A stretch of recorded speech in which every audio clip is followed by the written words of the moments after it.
Pagpapanagot sa mga nasa likod ng kanyang 7 taong pagkakabilanggo, ang isa sa mga pagtutuunan ng pansin ni dating Senadora Laila De Lima. Sabi pa niya sa eksklusibong panayam ng GMA Integrated News, handa siyang tumistigo sa investigasyon ng International Criminal Court at tumulong sa mga biktima ng Duterte drug war. Nakatutok si Sandra Aguinaldo. Napakaginhawa ng pakiramdam ko. I feel so at peace and I feel yung nakakahinga na ako ng maluwag ngayon. Makalipas ang 7 taon, gumising si dating Senadora Laila De Lima na wala nang inaalalang drug cases. Pero marami pa raw siyang gustong gawin. Isa raw sa pinag-aaralan niya, kasama ng kanyang abogado, kung paano pananagutin si dating Pangulong Rodrigo Duterte, dating Justice Secretary Vitaliano Aguirre, at iba pa na nasa likod ng mga kasong binuno niya ng mahigit 7 taon. Yung mga nag-operate sa akin kasi inoperate nila ako, diba? And pinilit nila yung mga believed witnesses ng mga inimbento lang yung mga kwento tungkol sa pagkakasangkot sangkot ko di umano sa illegal drug trading inside the believed. Hulihin nyo na ako ngayon! Kung yan naman talaga gusto nyo, ikulong nyo na ako ngayon!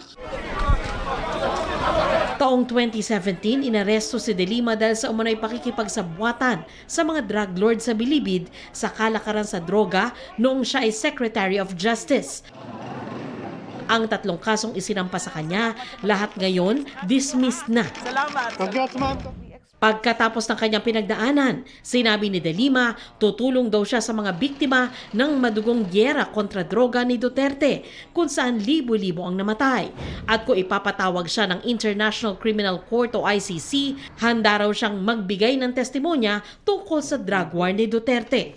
If the office of the prosecutor would deem it proper and necessary for me to testify on whatever aspect na makakatulong ako, then why not?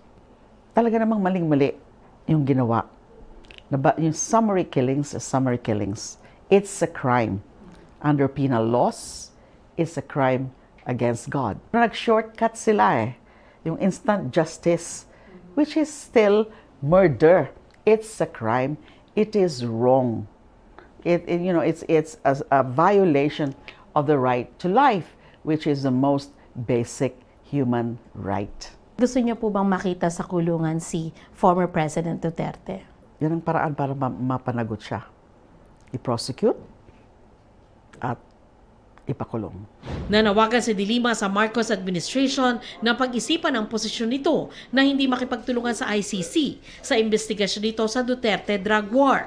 Sabi ni De Lima na isang abogado, ang pakikipag-ugnayan sa ICC ay hindi pagsuko sa soberanya ng bansa.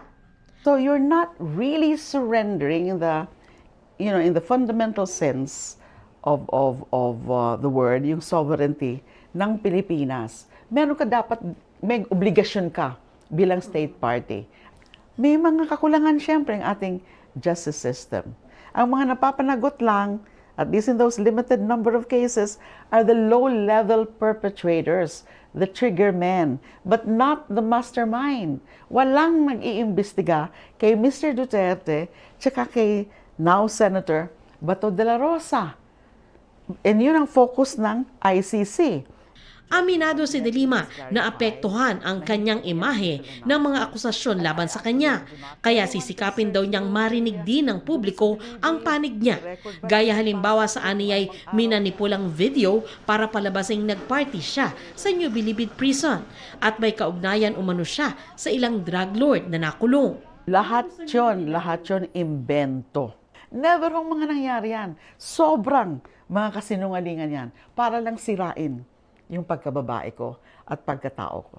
May nilinaw din ang dating senadora at Justice Secretary kaugnay sa kanyang dating bodyguard na si Ronnie Dayan na minsan na niyang inaming nakarelasyon niya noon.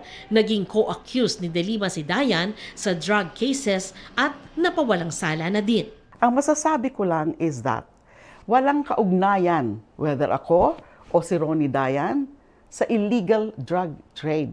Kasi yung pinalabas nila, naging bagman ko, siya yung naging binibigyan ng, pag nagbibigay ng pera, pinapadaan, parang gano'n ang mga istorya nila. Walang-wala po yan. Pero yung findings nga ng court, talagang hindi nila napatunayan yung conspiracy. I think naging strategy nila yan para mas maraming taong maniniwala na involved ako sa droga pag ipalabas nila na masama akong babae. Sa ngayon, wala daw siyang planong tumakbo sa kahit anong posisyon sa 2025 midterm elections.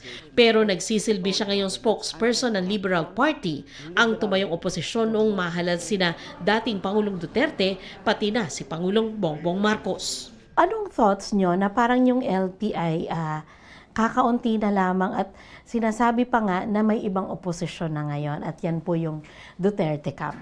Totoo na konti na lang kami sa Liberal Party dahil masyado kaming demonize. And alam niyo naman ang kultura ng politika dito, yung political system natin na medyo bulok actually, dahil nga, pag after an election at kung sino yung ruling party, kung sino yung mga yung ruling elite ay doon sasama karamihan na walang mga loyalty.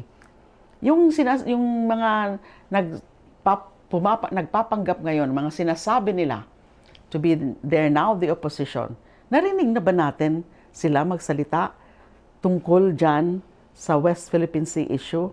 Na ano ba yung posisyon nila dyan? Pro-China pa nga sila.